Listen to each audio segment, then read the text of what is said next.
देशातला साखर उद्योग यंदा आर्थिक संकटात सापडणार आहे अशी चिन्ह निर्माण झाली आहेत। कारण देशाच्या साखरेच्या उत्पादनात मोठ्या प्रमाणात यंदा घट झाली आहे। जवळपास 60 लाख मेट्रिक टन घट झाल्याचा अंदाज व्यक्त केला जातोय। त्यामुळे महाराष्ट्रासह देशातला साखर 24 ते 25 हजार कोटींचा आर्थिक फटका बसण्याची शक्यताही वर्तवली जाते।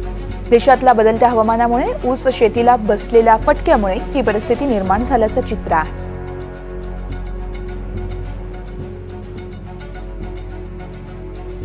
हवामान बदलाचा आणि अवकाळी पावसाचा फटका द्राक्ष शेतीला मोठ्या प्रमाणात बसतो आहे, पण आता ऊस शेतीलाही तो फटका बसतोय।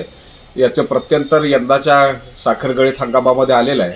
महाराष्ट्रामध्ये गतवर्षी 110 लाख मेट्रिक टन साखरेचं उत्पादन झालं होतं, मात्र यंदा ते 80 लाख मेट्रिक टनावर आलेलं आहे। याचाच अर्थ 31 लाख मेट्रिक टन साखरेचं उत्पादन महाराष्ट्रामध्ये कमी झालेलं आहे आणि उत्तर प्रदेश हे राज्यातलं सर्वात जास्त साखर उत्पादनाचं राज्य ठरलेलं आहे। जो नंबर महाराष्ट्राचा असायचा ते आता उत्तर प्रदेशने घेतलेला आहे। येत्या गळीत हंगामामध्ये सुद्धा 60 लाख मेट्रिक टन साखर उत्पादन कमी होण्याची शक्यता आहे आणि त्यामुळे साखर उद्योगाला 25,000 कोटीचा फटका बसण्याची शक्यता आहे।